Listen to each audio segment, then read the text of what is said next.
Hey, N4H&H here.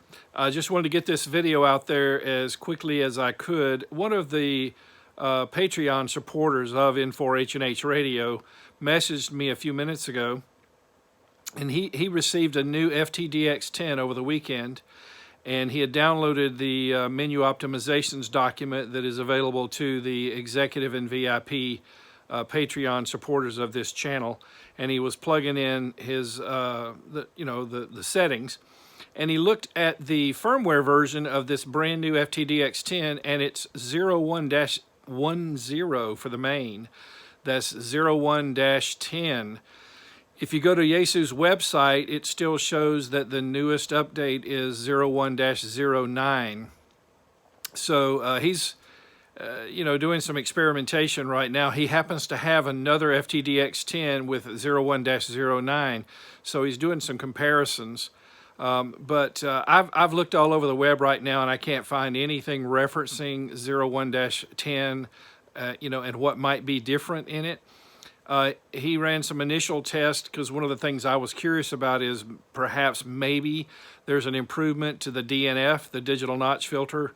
Many of you know that with a stronger SSB signal, especially S9 or above, toggling the DNF on seems to distort the audio a little bit on receive.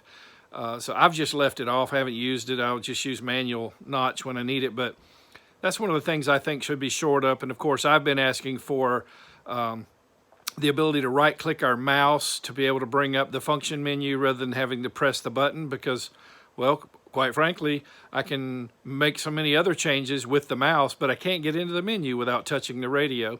And then, of course, I've also asked to be able to click on the digits in the display, the frequency display, and you'd be able to use my mouse wheel to scroll up and down to change frequency.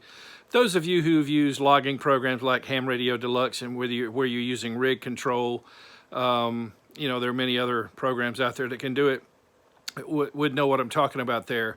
I can control the FTdx1000 that you see behind me right there using the rig control from Ham Radio Deluxe, and I just click on whichever digit I want to change and scroll it up or down.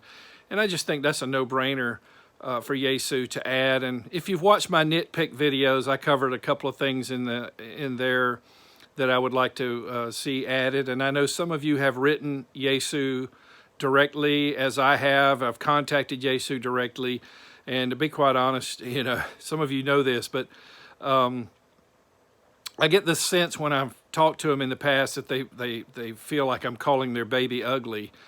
So that probably isn't going to be popular if Yaesu hears about me saying that. But I just think that they could pay a little better attention to what the customers are actually wanting and not tell us what we want.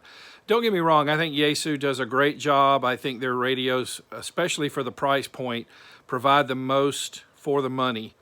But little things here and there that were missed, which are unfortunate, that I think should be taken care of. And one would be the digital notch filter. That would be more important to me because it affects the receive of the audio, the receive audio. But another would be, of course, I think it would be very, very nice if we could right-click the mouse and bring up the function menu so we can make all of our changes without having to touch the radio. And of course, as well, I would like to be able to, I'm getting a low battery indicator if you saw my finger go up there.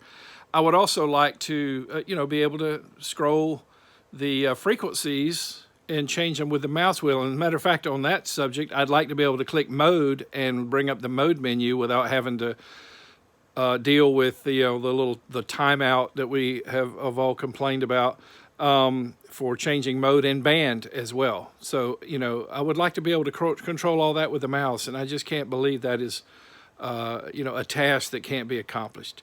But I wanted to go ahead and get that out there here right now, just so you all are aware. And if anyone finds out what is new in version 01-10, comment on this and let me know. And Kurt is looking into it himself right now, and maybe he'll come back with some info on it as well. Okay, hey, thanks a lot, and thank you, Kurt, for your support of this channel, and all of you Patreon supporters. Thank you so much. And thank you for watching the videos and liking the videos. That helps us out with YouTube. Hey, thanks a lot. 73 from N4H&H.